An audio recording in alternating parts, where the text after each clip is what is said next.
anybody if you've mispronounced it. But getting back to the cast, I'm interested at this Braxis holdout pick because it seems like of all of the maps, it's the one that has changed the least as a result of the XP changes. Since the teams are mostly in lane in either top or bottom anyway, and the objective isn't very far away, it doesn't feel like any team has to change draft or strategy much in order to continue to soak the XP. Yeah, that's true. So looking at the standings right now, neither of these teams won either of their games last week. So this is only their second week of games. So it'll be interesting to see who comes out on top here. Yeah, I'm not overly familiar with either of these teams. You know, of course, you and I were pretty new to NGS generally, and being part of Takomi Tacit ourselves, we moved up from Div C. So it's an interesting challenge trying to figure out who these teams are, what they like to play. So we're coming into this, a little bit naive, I guess, about what these teams like to run. Fresh eyes, no prejudice here. Exactly. Preconceived notions. But I do find it very interesting. The first choice would be a map that is very similar now as it had been prior to the changes. So yeah, so like no Deathwing this week. Yeah, what do you think Deathwing's really going to have a big impact on the solo lane? Very much. I know a lot of people are running it. Yeah, I mean, I don't know about the solo lane, but on this map in particular, I'm sure his breath will be a good way to clear out the Zerg lanes. That's a good point. Yeah.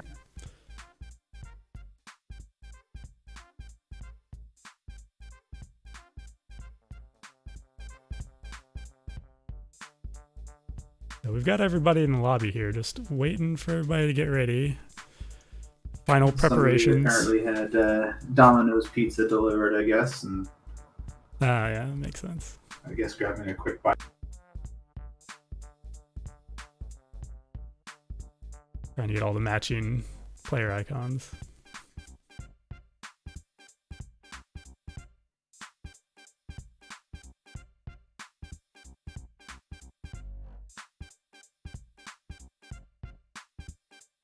Well, while that's going, we can talk about my bow tie this week. What do you guys think? And here you go, Juno. Here's my gentleman jack for you. Get it in focus. How many bow ties do you have? I actually only have 2 currently. But Christmas is coming. You rotate those? Oh, I see. And I do have a pretty good selection of shirts and a couple of nice jackets. So I'm wearing a different one this week to mix it up. Yeah, I'm not wearing a bow tie. It's white lab coat and black gloves for me this evening. So the usual. The usual, that's correct. I only accidentally generated one new species of spider this week. Ah, that's good. So I'm under my normal. Right.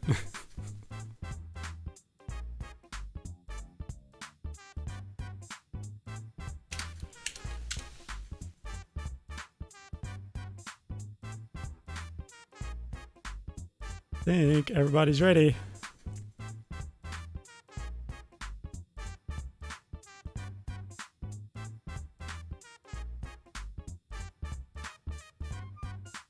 All right. We got the 3, 2, 1, and welcome to Braxis Holdout. All right, so Terry's crew decided they were going to go with first pick. So let's see what they prioritize on this map. Obviously, there are a few picks that are high priority on a map like this. Rexar is one. The top lane is obviously very important. Prioritizing good wave clear, the ability to deal with the Zerg, obviously very critical.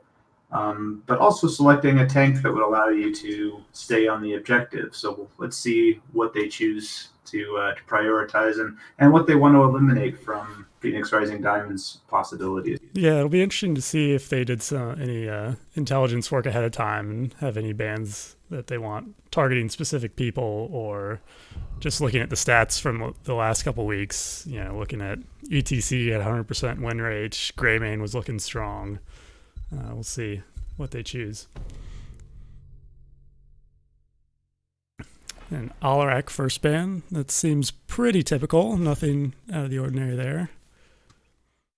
Yeah, you mentioned the Greymane. I think he actually benefited amongst the highest. I think all the melee assassins. I know Greymane's not technically, according to the game, a melee assassin, but I mean, let's be real. Melee assassins in general got a huge buff with the XP changes. That's an interesting pick, the Chromie. She's got pretty good wave clear, of course, and the ability to launch artillery shots at the point from a distance. So I like that there. Yeah, and definitely in the beginning with the 4-man, it's pretty easy to stack up that Q, launching them out of bushes and behind walls. And they're going to go with the Garrosh second. Okay, that's, Garrosh is a pretty scary hero.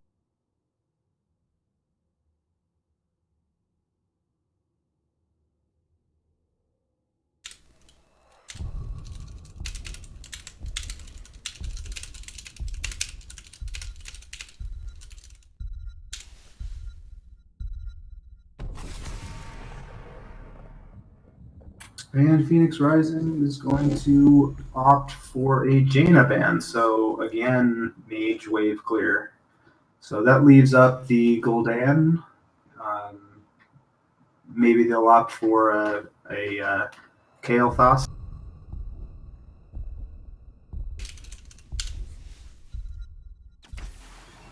Yep, there's the ETC. Not surprising. Yeah, ETC very strong. I think the XP changes may have even helped him out quite a bit. Yeah, I'm kind of curious what Phoenix Rising Diamond is going for here, that they don't want to see any mages up against them. Oh, and there's a very good pick. Johanna obviously is a pretty solid counter frontline to ETC. She doesn't really have any counters herself. She's a very solid tank. And Sylvanas, a high damage assassin and the ability to do pretty good damage to the Zerg wave.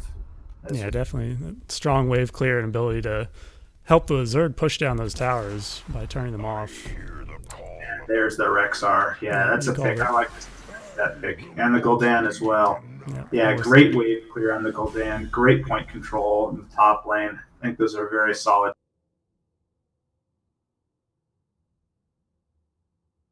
Yeah, so both teams need healers still. And we'll see what Phoenix Rising Diamond goes for with the off lane to counter that Rexar. Yeah, Rexar does have a few counters. But he's obviously Misha able to control the point while Rexar soaks. He received an absolutely enormous buff with the XP changes, and he was already among the best solo laners in the game. So very, very solid pick there. Yeah, so the Morales ban coming out from Phoenix Rising, I feel like I haven't seen her played a whole lot, but definitely sort of a mana battery for Gul'dan, potentially. And the Junkrat, I like that ban very much. He's just since his rework, he's just been such a monster. But the silencing traps are so much fun. Yes, they last for about 4 hours, I hear. Oriel Imperius, okay. Interesting. They're going with the Imperius to go after the Rexar. I like the Oriel pick as well. Able to put out some pretty good damage herself, actually, and Sylvanas should be a good battery for her, although I suspect that we will see maybe a Vala. Ooh, Sergeant. Hammer.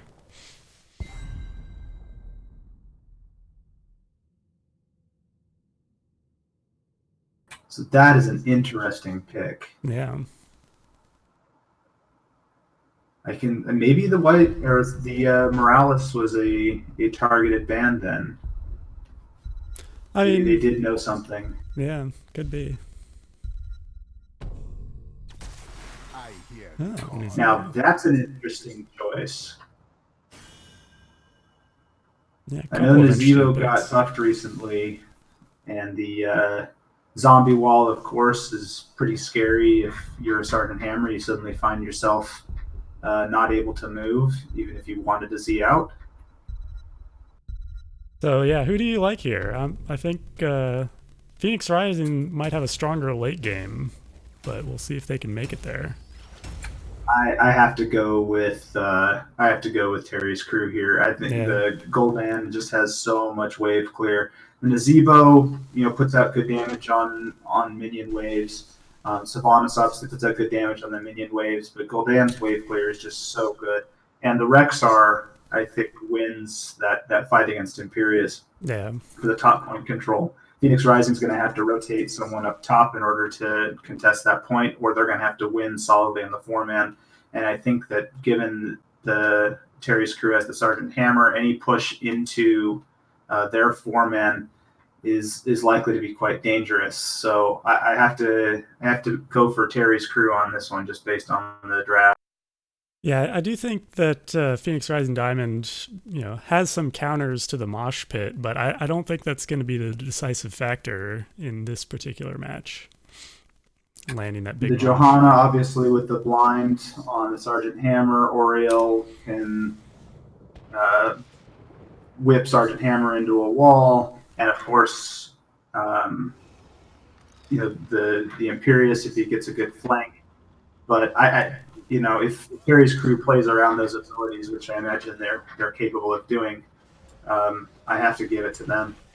All right, so we got Andy on the Zebo, DB Smiley on Johanna, Furious T on the RL, Hope on the Sylvanas, and Fails on Imperius for the blue team, Phoenix Rising. You want to take the And for the red team, we have Shredded on the ETC, we have Ash Bash on the white main, Mischief on the Goldan, Azazel on the Rexar, and Kubiko on the Sergeant. All right, interesting. Hammer trying to get some damage top early on, but Fails is being careful, not getting too aggressive into that. Hammer did take ambush at level 1. So trying to be a sneaky Hammer. We got Spider Build. So it looks like Phoenix Rising Diamond are recognizing that they have the advantage 4v3. They're going to try to take advantage of that and get some damage on the wall. Nope, maybe not.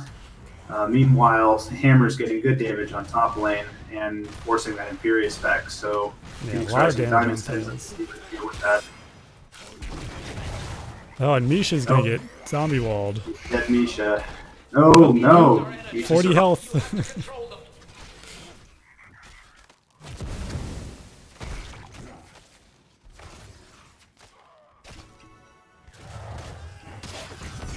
So it's an interesting split. Both teams opting for a 2-3. I think Phoenix Rising Diamond opting for the 2-3 just to counter. Yeah, the direct counter. And their Hammer goes dealing more damage to that front. Yeah, meanwhile bottom lane, Ariel's getting low. Going to be able to heal herself enough to survive. But that's going to push Phoenix Rising Diamond off the point. And Zebo getting a kill on Misha, but Kubiko able to stand on the point long enough.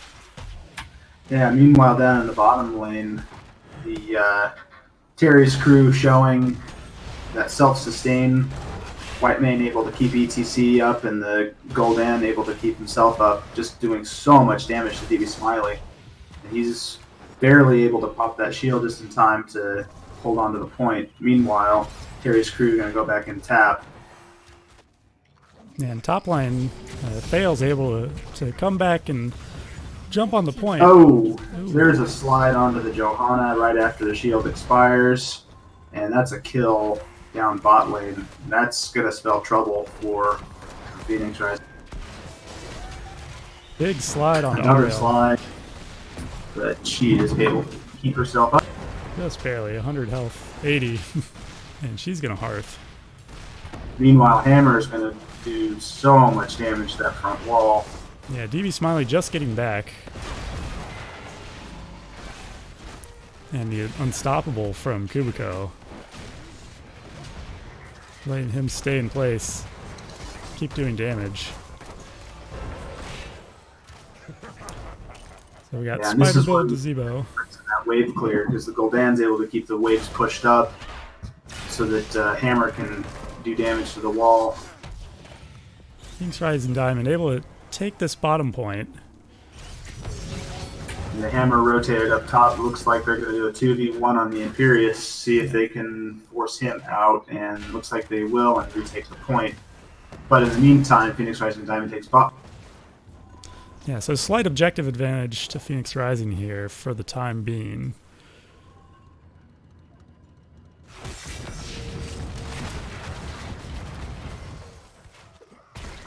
You just have non-stop action on both lanes. Yeah, it's just back and forth. 3v3, 2v2. Each side looking for an advantage. And it looks like that's probably going to be an objective taken by Phoenix Rising Diamond. Yes, there it is. Well done by them. As Terry's crew is low on mana, so they're going to have to get back and defend this top lane. Rexar just able to get out, 100 health.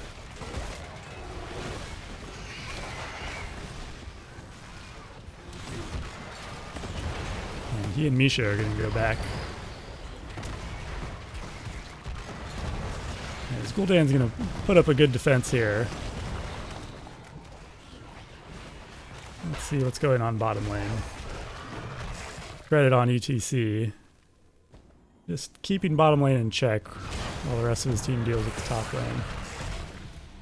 Yeah, so with that top lane push by the Zerg, Phoenix Rising Diamond is able to get damage on that bot wall. And Terry's crew not able to do any infrastructure damage, but Phoenix Rising Diamond pushing in on their bottom lane.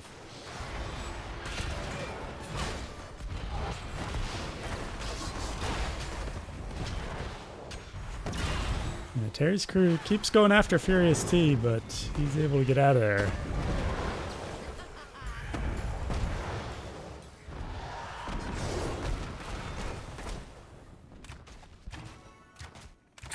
Meanwhile, we've got a good push up in top lane. Rexar and Misha trying to clear out those minions, but Imperius had it pushed up all the way before.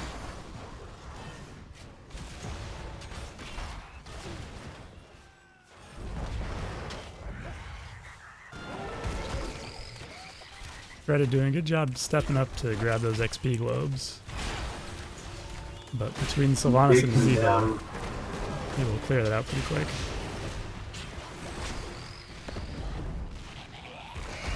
So both teams pretty even on XP. Phoenix Rising Diamond slight advantage in infrastructure, having the entirety of the top wall burned down and very close to having the bottom wall burned down as well. Here we can see with 7s for both teams. Oh, big slide onto the Naziro. That's going to be a kill.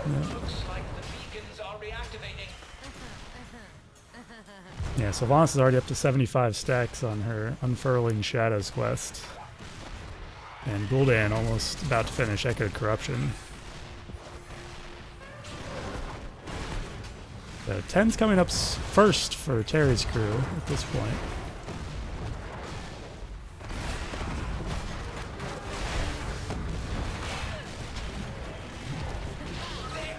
DB Smiley popping that shield maybe a little bit too soon, is still able to walk out of it. ETC hungry for those kills. Every time Joanna pulls up that shield, ETC is looking to power slide afterwards if Joanna doesn't get out. Now there's a 2v1 kill on Rexar right as we got 10s coming up. So it's Stage Dive for ETC. Napalm Strike, Bestial Wrath on Rexar's Scarlet Aegis, and Horrify for Gul'dan.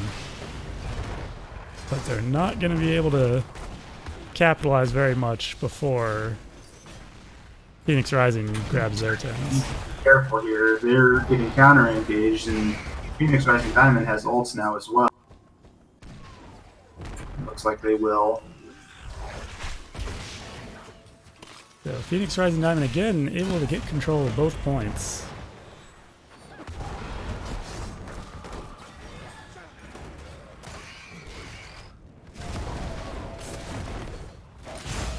Sylvanas now with 87 stacks on Furling Shadows. That's a lot of extra damage.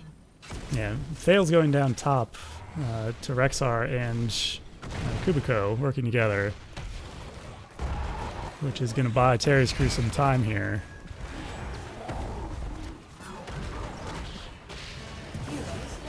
And they're able to snag Nazebo. So now it's a 3v3. Meanwhile, top lane, there's nobody up top preventing the Hammer and the Rexar from burning down this top fort. They're getting a ton of damage. We're about to finish off that well. Misha tanking tower shots while Hammer is blowing it down. Yeah, a nice push from Furious T on Ariel there to stun ETC and take him out.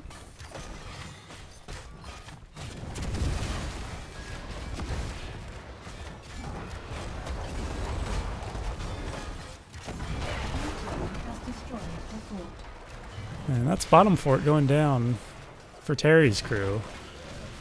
But that leaves Azazel and Kubiko able to do some work up top lane. Andy getting really low, and the jump from Misha going to take him out. But Fail's staying on the point. Gives them up over 50% progress. Dangerous choice by Fails, I think. Oh, he is able to get over that wall. Jumped over the wall into the boss.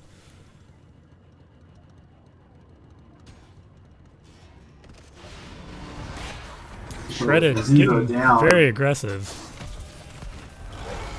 But using the stage dive to escape. Oh. Nice silence there. Horrify doesn't land on much, but a big silence from so long. Yeah, Kubiko showing up just in time to push them back. And Rexar is going to pick up bruisers in top lane. Yeah, and the Zevo death gave Rexar a lot of extra freedom. Yeah, so Terry's crew's down on the objective currently, but they're up on levels with getting 13. So we'll see if they're able to use that advantage to... Imperious top and Goliath's pushing. Now it's a 5v4 in favor of Terry's crew bot lane. Yeah, and a good kill on the Zevo. A lot of damage on Furious T. And that's going to take down the bottom fort. Costly choice there by Phoenix Rising Diamond to take a 4v5 down talents. Yeah, and Imperious had to go top to defend that bruiser camp. Especially down Nazebo. So Terry's crew looking to rotate as 5 now.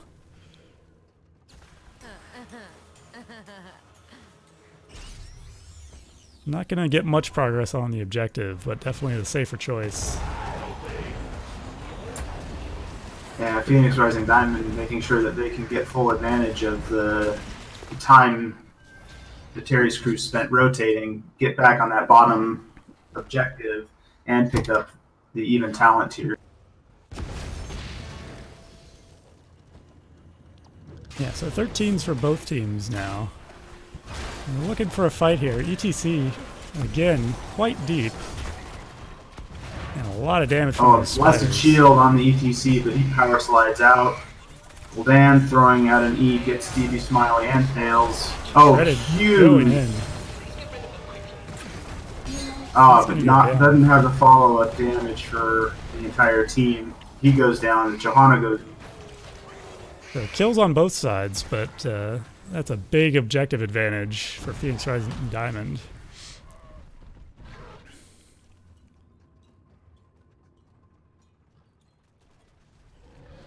that just shows a little bit of power of their self-sustained comp, that they're able to sit on the point even while taking an engage and get the full objective. Yeah, we can see that damage from Sylvanas, highest in the game currently. Really starting to add up here. Yeah, and as she's able to spread that W, that Shadow Dagger, can get pretty scary in a hurry. Field research is so exciting, they said.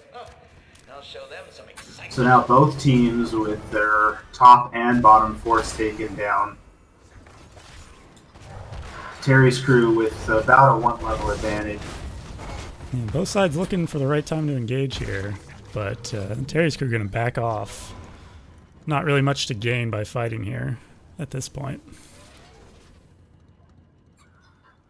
Well, Phoenix Rising Diamond did see Dr. Hammer down in bot lane. I think they were probably trying to take a 5v4, but Terry's crew very wisely not being decisively engaged. Yeah. Flame on.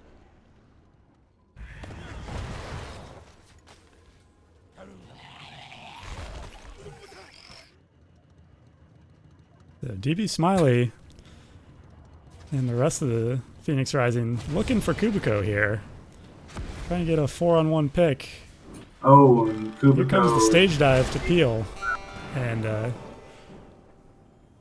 Phoenix Rising does not nicely want done. enough about this. Yeah. Down 16. Kubiko bought enough time there to get out. Oh, good use of the unstoppable there by Johanna. Now it's Terry's crew looking to invade this bruiser camp here.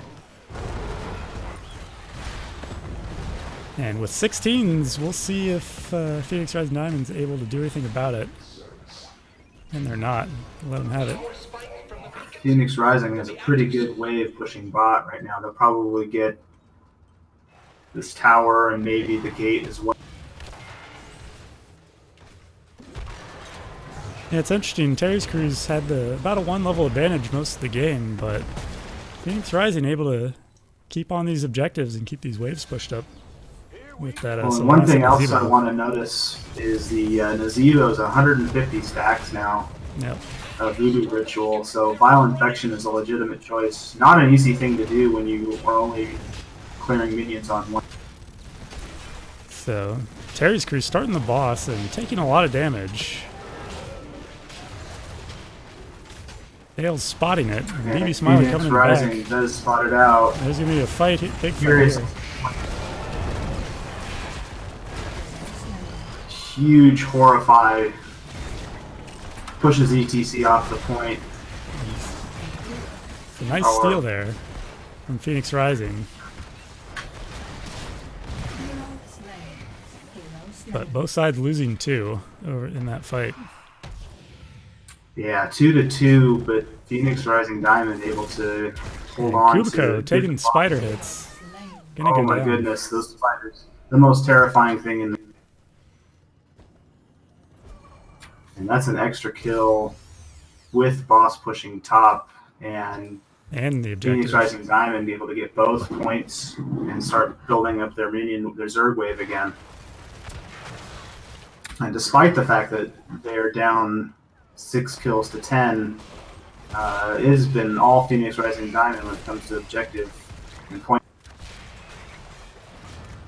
Yeah, really taking advantage of the pushing power of that Nazeebo Sylvanas combo with Johanna defending for them.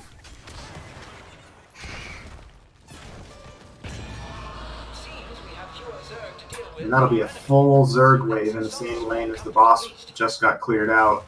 Yeah, Phoenix Rising Diamond might be looking to win here, pushing with the wave. See if Terry's crew is able to hold them off.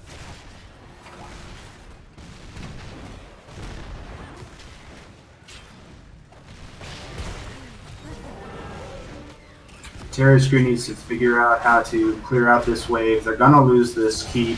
There's nothing they can do about that. A lot of damage on They DB need to be able Smiley. to clear this wave without taking too many deaths.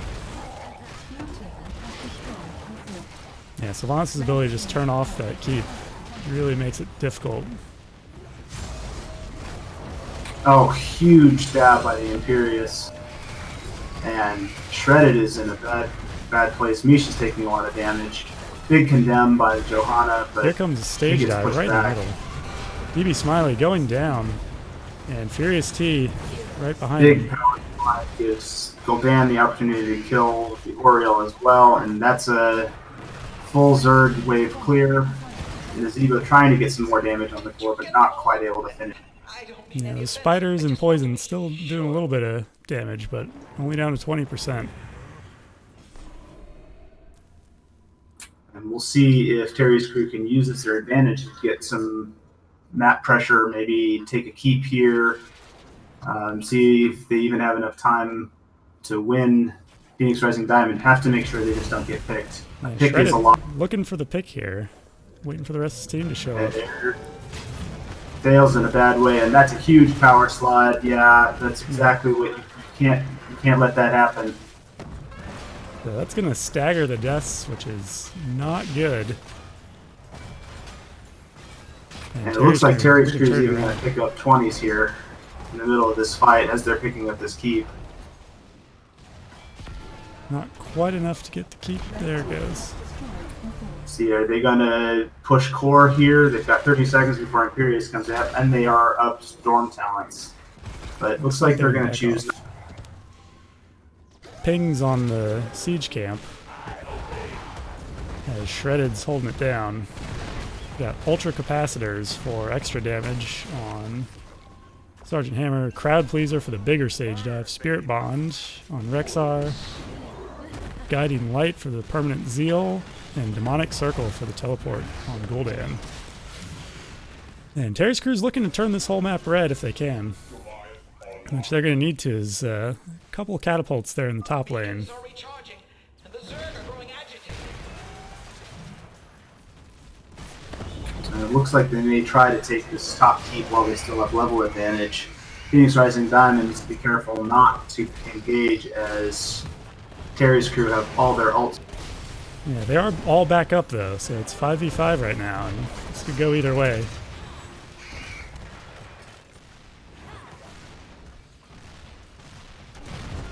Obtain control of those beacons. We don't want to face angry Zerg.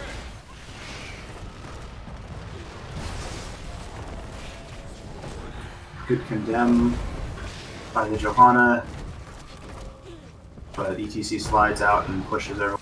Yeah, so Terry's And crew looks getting like a push. Terry's crew is going to back up and try to take this top point.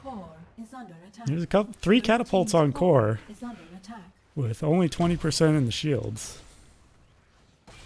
And that's 20s for Phoenix Rising Diamonds. Of course, Vile Infection comes out. Shield of Hope for Ariel, Heavenly Host for the team shields. Bolt of the Storm for Sylvanas. And that vile infection is going to make those spiders that were already the scariest thing in the game somehow even scarier. Yeah, with 200 stacks there. Nazebo looking to start ending some fights. Now he's got top hero damage for his team. Even with 5 deaths. So it looks like both teams kind of positioning, trying to get vision on the other teams. Terry's crew noticing that Imperious is down taking the bot objective is going to push in, see if they can get an engagement here, but it looks like Phoenix Rising Diamond not going to give that to them, and so Terry's crew will settle for the top objective. Yeah, so Phoenix Rising has this Bruiser camp coming in bot, so that's going to force them to at least give up one of the points. And we'll see. Shredded walking in. Nope. Dale's going to back off there. And they might be going for a boss again. Looks like it. So with all of Phoenix Rising Diamond up, I think they expected them to defend the siege camp. Looks like Phoenix Rising Diamond is not going to spot that out in time, and good gutsy call by Terry's crew going to pay off with a big boss 22 minutes into.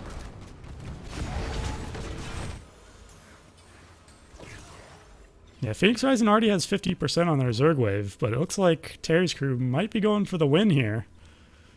Yeah, Nice. with Phoenix Rising Diamond trying to clear out boss as quickly as they can. Terry's crew looking like they're going to try to rush this core.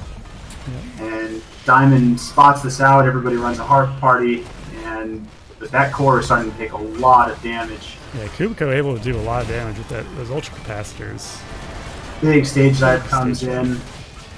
Rexar Core getting 30, 20%, 15%, 10%, and that will do it. And good game to good Terry's game. crew.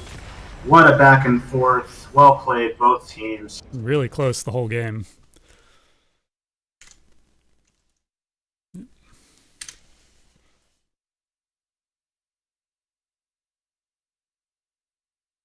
So there's your stats. What a game. Really back and forth. We see Terry's crew having the level advantage for most of the game, but Phoenix Rising Diamond able to keep the pressure on the entire game. And look at that healing coming out from the white main. As much as the entirety of the self-healing by Phoenix Rising Diamond. And Terry's crew does take this game, which I thought they would, but wow, it was a lot closer than I thought. Yeah, that boss steal really hurt him, but fortunately they didn't give up on it, and it worked out well for them in the end. Yeah, that Johanna being able to pop the shield, unstoppable, really paid off a lot for Phoenix Rising Diamond, holding on to points. But that ETC, Terry's crew, really looking for when the shield went down and got some scary moments for the Johanna in a couple of. Yeah, so really good game from both teams. We're going to take a quick break, and we'll be right back with the next game in this series.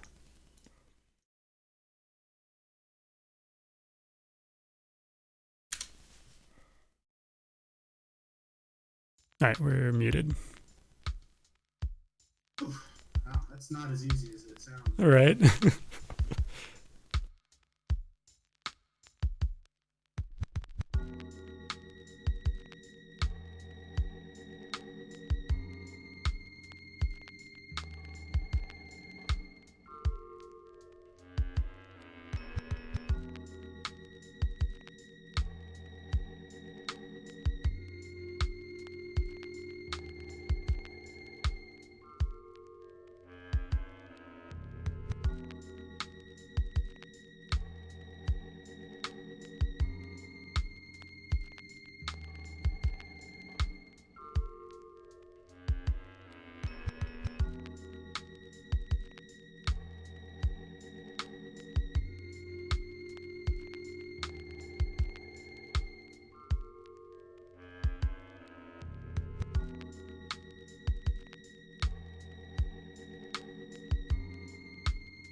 All right, we're back.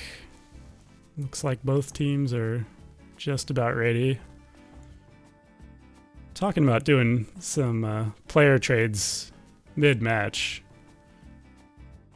Yeah, one team not noticing that they actually had a player on the wrong team. I don't think that's Switch it authorized. back. Yeah, I don't think that. I think that's against the rules. Pretty sure I read that somewhere. Somewhere, I'm sure it's in the rulebook somewhere.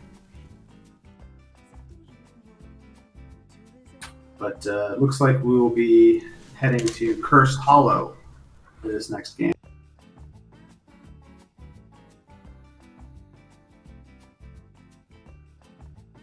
Yeah, so big map. Potentially see some globals coming out here. Always fun and exciting.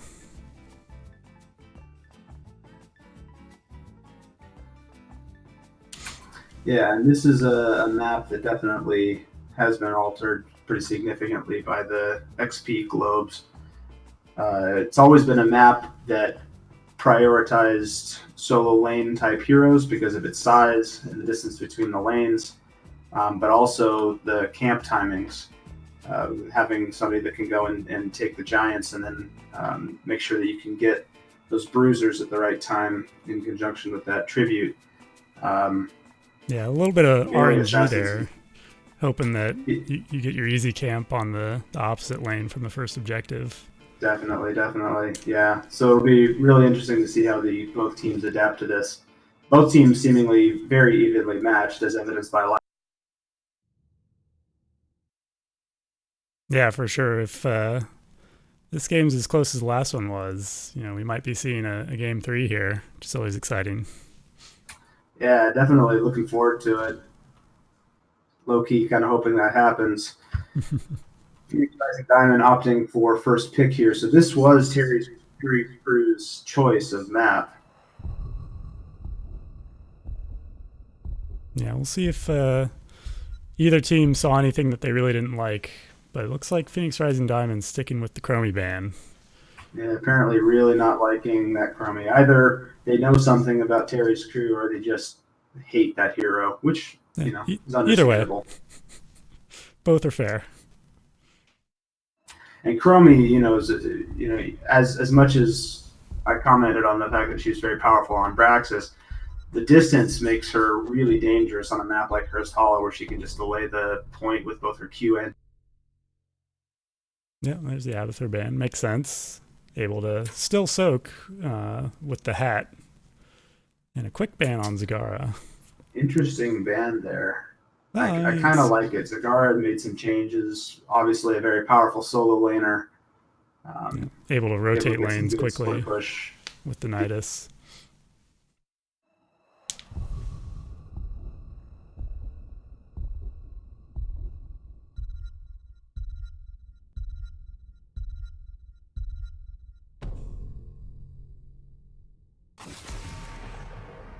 And same ban as last time with the Junkrat. Yeah, just like Ooh. Chromie, Junkrat has the ability to delay that point. So yeah, but they probably know something about Phoenix Rising Diamond and just also does not want to deal with that Junkrat. Yeah, Alarak's always fun to watch. And here's the Garrosh. Leeming combo. So that's a pretty scary combo. Anytime you see that coming out from the other team, you got to be looking for anything that enables that Garrosh in terms of speed. Also, be fearful of any CC that can lock a target down after the throw for a Leeming combo. She just does so much damage to a single. For sure. So again, the Sylvanas coming out worked out pretty well for them last time.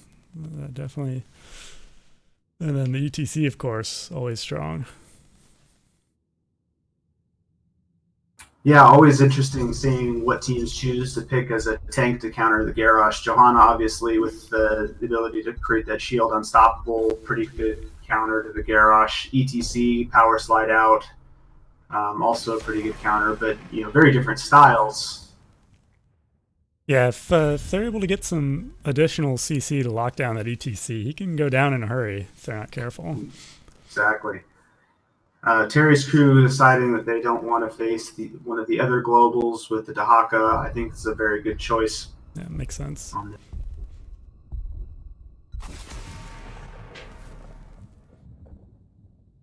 And interesting, yeah, of course, the Ana Ming combo, one of those classic terrifying things. Ming, one of the most important things for the Li Ming is just to get that first kill, and the nano boost on the Li Ming with that extra 30% damage makes that first kill so much easier to accomplish, and therefore all the subsequent kills. So that's a really good band coming out from Phoenix Rising Diamond. Oh, and if she's able to land a sleep, it sets Garrosh up perfectly. There's no cleanse. Right. So the Deckard coming out to attempt to slow and root those targets for Garrosh. Yeah, and also really like that Sonya pick as well. Yeah. As a solo laner, she's very, very strong right now. Good wave clear, good solo lane potential, good ability to deal with Merc camps as well. So good choice on this map. Yeah, lots of self-sustain too. Yeah. Oh, and I love that Malthael pick. I think Malthael is one of the best heroes on this map. That extra speed that he gets, the ability to clear camps. He's so quick. He can solo the Bruiser camp at level 1 so quickly, and then get back and rotate into the lane. So Malthael, great pickup to go against the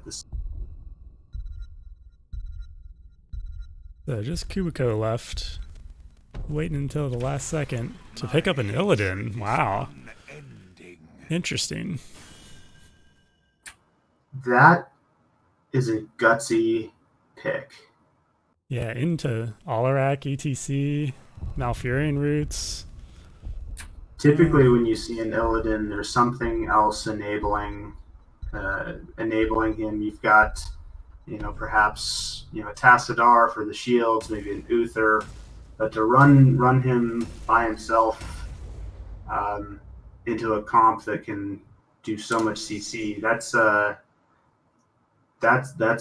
brave. So that'll be up to Kubiko to make sure that he can really play that Illidan character well. Yeah, we'll see how it works out for them. How do you like the? I know Malthael has the good rotation speed, but how do you like him up against Sonya? You play more of him than I do. I like him after 4. If he goes with Die alone, Malthael does fairly well into the Sonya. The key for both of those heroes is to fight inside the opposing team's minion wave. So if there's a minion wave for Malthael to soak health off of, as well as the XP, then the Malthael wins. If there's a Sonya to spin the win inside the minion wave to get health back, then the Sonya wins. And it ends up being something of a skill matchup. I think it slightly favors the Sonya, but the battle begins. So yeah, it's a good matchup. All right, so we got in the red trunk, Shredded on the Garrosh, Mischief on the Sonya, Azazel on the Li Ming, Ashbash on Deckard, and Kubiko on the Illidan, going 3-1-1. And in the blue trunks, we have Thales on the Malthael, Hope playing the Alarak, and AOAM on the Sylvanas, Furious T on the Malfurion, and DB Smiley playing the ETC. Furious T taking a huge full combo from that.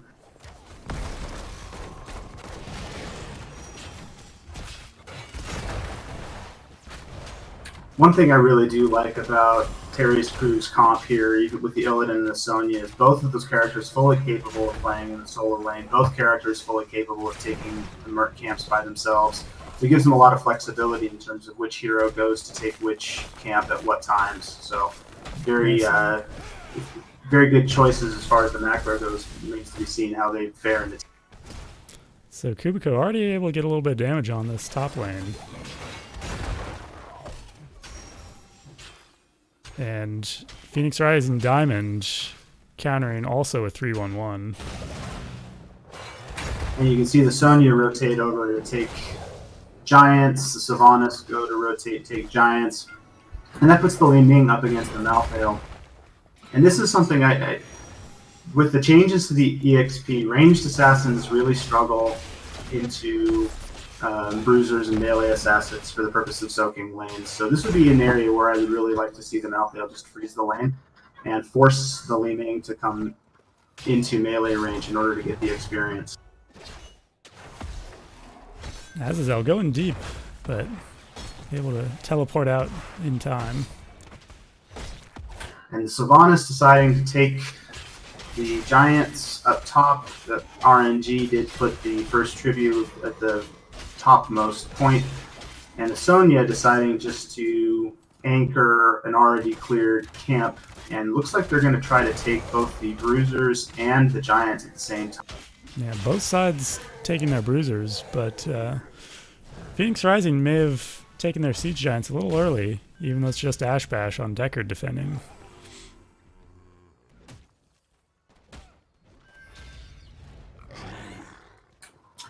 And looks like Phoenix Rising Diamond going to get their Bruisers just a little bit after Terry's crew. That's going to put the Bruiser camp up against Phoenix Rising Diamond's front wall, giving a little bit of an edge on clear.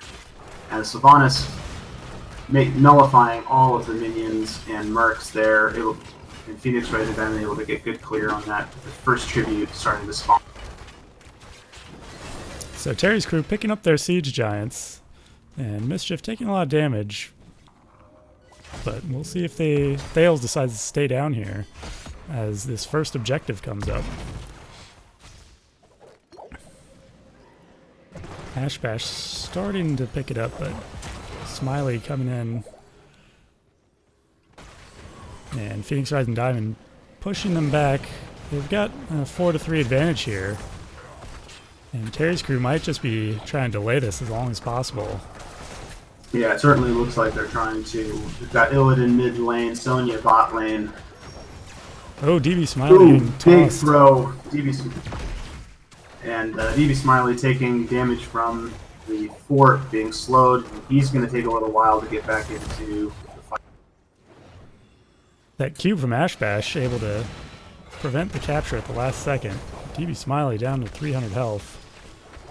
Phoenix Rising really needs to do something here. They either need to force a fight, get a pick, and take this distributor back off because they've been losing both mid and. Yeah. Good slide by the ETC under the Deckard. And Shredded is going to throw Ash Bash away. Ooh, ETC taking a lot of damage and will go down. And this is forcing Thales to come up and help out with this. Ash Bash. Thales is going to get a kill onto the Deckard. Good Wraith Strike there. Terry's crew. And still defending. Just able to get the delay. Last magic missile. And Terry's crew and Phoenix Rising Diamond looking to try and set the Guinness World Record for longest first tribute. Yeah, Li Ming going for orb build here. She's getting, as long as she hits, she's getting those resets and able to just keep poking. But hope Meanwhile, finally able Illidan's to get pushing it. mid lane. Yes. And a lot of damage going on. The Garashi will have to hard back. But meanwhile, Illidan's pushing mid lane. Got that entire front wall. Kubiko almost able to get the healing fountain down. And he's going to get chased out. And it looks like the Malthael is going to try to come up and cut him off. Not able to, or deciding not to take that engage with the Garrosh on his way. And so now both teams will settle back into lane soaking. Sylvanas taking Giants. See who gathers enough Illidan starting the top boss. Interesting choice with the tribute spawning on the bot lane. Looks like Terry's crew thinks that they can get that completed before the tribute is. Well, either way, it's not a curse for either team, so Yeah. if they have to get But it is it, an early boss. it is. And Sonya going down. Furious Team DB Smiley coming down, getting the pick.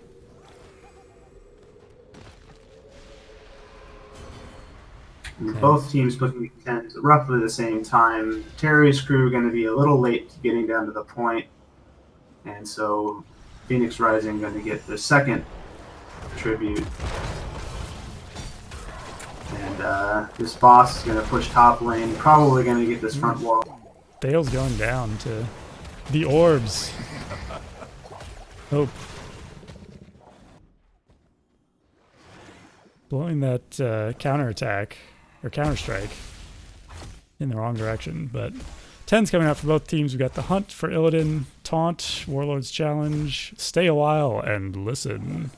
Disintegration, Wrath of the Berserker for Sonya, Stage Dive on ETC, Counter-Strike, Last Rites, and Twilight Dream. And as you were saying, the stage dive, Stevie Smiley did stage dive up to the top lane, tried to force Illidan off the point. They were really slow getting to the Illidan and that boss, so the boss is going to pick up that top.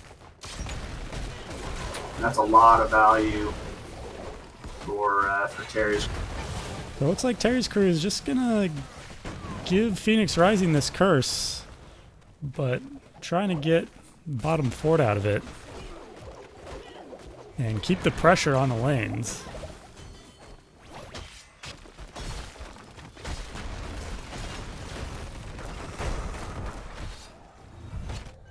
My curse upon you. So Hunt on the Sylvanas. Sylvanas is going to eat away. Mind control on Illidan, and Illidan goes down. Big orb from Azazel. So Sylvanas opting to go with the mind control, able to pick off the Illidan, choosing not to go for the Wailing Arrow here. Yeah, if she's And able that's to keep landing that, that's going to be tough for Illidan to deal with. It's gonna be, yeah, scary Illidan life there.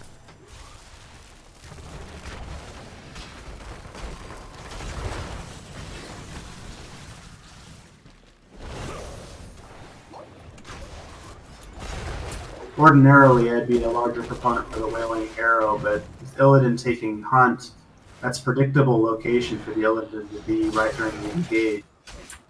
Illidan going to engage with the Smiley, but just get a couple auto attacks and nothing really there. The top fort going down for Terry's crew, and along with mid. So pretty good value out of that curse as Terry's crew picks up 13s. DB Smiley getting tossed. Both teams now got a 4v5 here. Terry's crew's backing up into their fort. DB Smiley taking a lot of damage. Huge amount of damage. Oh, and the Li Ming combo lands, and another Li Ming combo lands. Oh, and Li Ming gets another kill onto the Sylvanas, and reset after reset. Malthael goes down, and Li Ming just going to town. Another kill. Doing Li Ming things. And Terry's crew just putting on a show. Hope able to get out of there just in time, but that's going to free up the boss for Terry's crew. And Sylvanas only at 49 stacks. At this point last match, she was up around 75 or 80, I think. Not with with the 3 spread out lanes, not able to get as much. Phoenix Rising looks like they're going to try to defend here. Alarak gets counter-strike and is able to escape. Smiley not able to slide in time. And the Hunt on Sylvanas can take her down. Last rites on Kubiko. He's going to survive with 50 health. Barely able to get out. And another 3 kills and a boss for Terry's crew. And this is now starting to become danger territory, as Terry's crew is looking like they're probably going to be going for a keep here and may even be able to push for the core. So basically ignoring the objective aside from delaying that first one. And Terry's crew working the map in general much better. And here come the resets for Li Ming once again. A good throw to get Illidan out of danger. Big taunt. And Li Ming just lobbing nuke. Oh, another kill, another kill. This is one thing that the Illidan comp does allow for, is he is such a lightning rod that takes all of the pressure off the Li Ming. And Kubiko able to play that character really well. And that's going to be game at only that's going to be 11 and a half minutes in. Dominant performance by Terry's crew.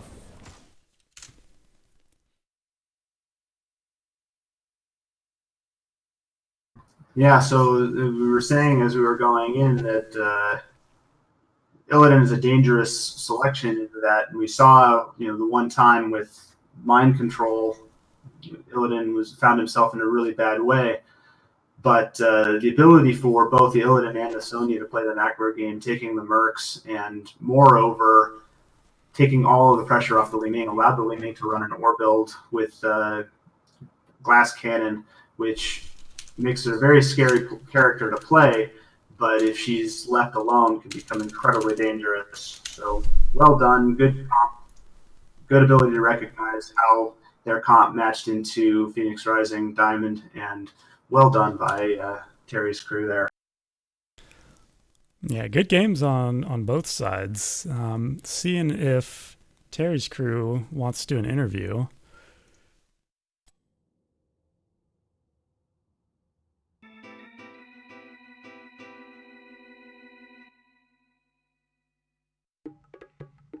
Okay, we've got mail from a bunch of people today, as usual.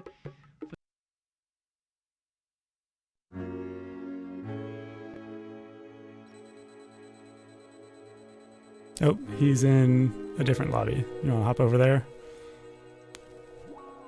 Hey, Kubiko. Hey, how's it going? Good games. That was fun to watch. Yeah, Fun well to played. play. The first game was really back and forth. Oh yeah, that was a good one. Yeah, so with that first game, the hammer choice was an interesting one, and of course you played that. Why the hammer on Braxis? Oh, that's just an old Storm League trick that I picked up a long time ago.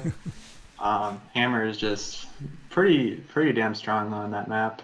It basically lets you have both an auto attacker and a mage kind of in the same hero, because you can clear the Zergs with it too.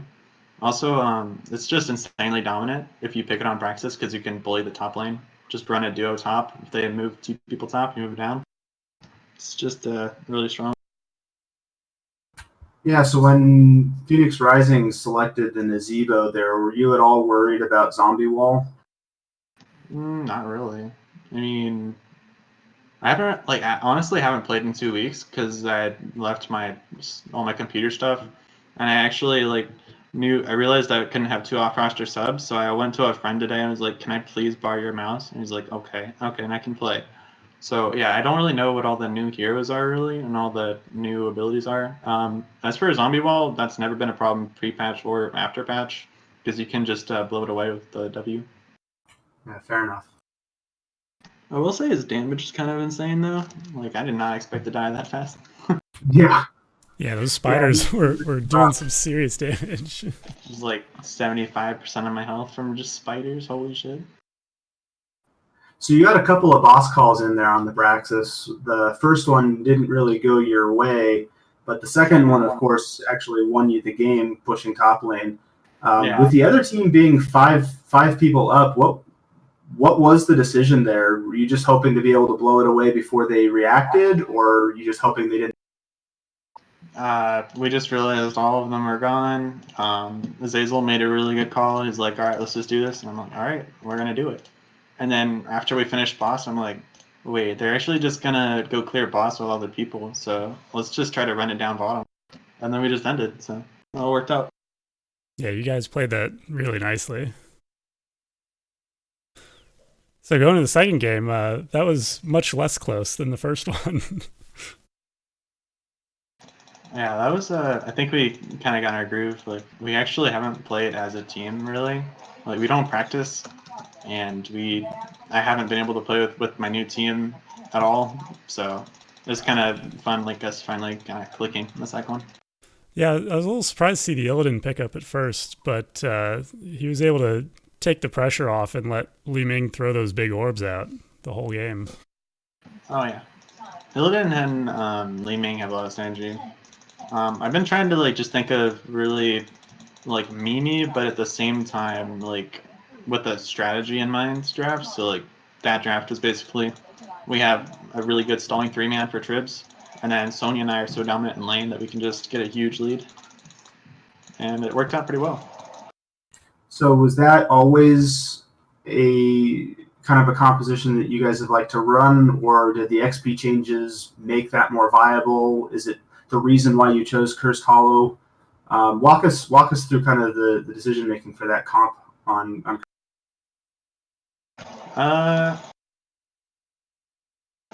Sorry, I'm in the brawl. Yeah, that comp, I just kind of brainstormed it one day. Like, we just have a channel where we throw together meme theory crafting, and we're like, all right, let's try this. I think it'd be good. Also, our hero pools are kind of limited, so like we're trying to think of comps that everyone can be a part of, sort of.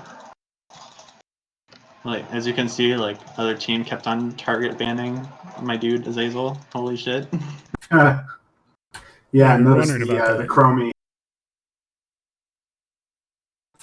Yeah, so it definitely seemed like the Illidan and the Sonya were both able to fill that solo lane role, get good XP, get good Merc clear, keep map pressure everywhere, gleaming delays, and then when you got into the team fights, you bully Phoenix Rising so much that Ming is able to go orb build. So honestly, when we started the match, my eyebrows went up when the Illidan pick came out, because I'm thinking that's dangerous without a character specifically supporting him. But as the game went on, it became pretty clear how it functioned, and pretty scary.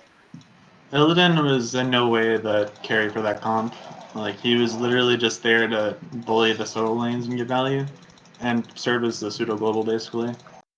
Yeah, it's just kind of how we wanted to use him. I think that what really won us the game was our 3-man being able to hold off their 4-man for so long. Like, props to Shredded, Ashbash, and Azazel for doing such a great job up there in the first 5 minutes or so. Yeah, that was an incredible delay there. It was something like 2.5 minutes. Oh yeah, that was huge. That just snowballed it for us right after that. That was exactly what we wanted out of the comp. Yeah, well, really great match. That was fun to watch. Do you have any shout-outs?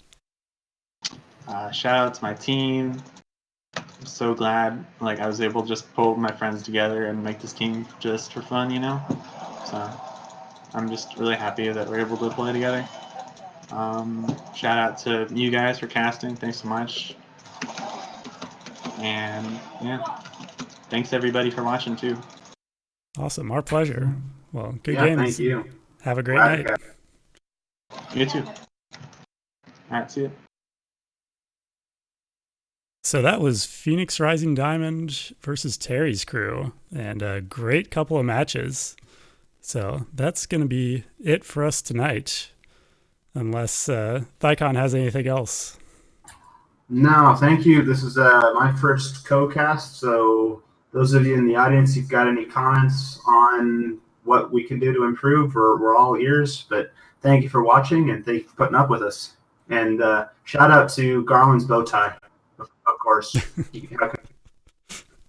Of course, it's a staple.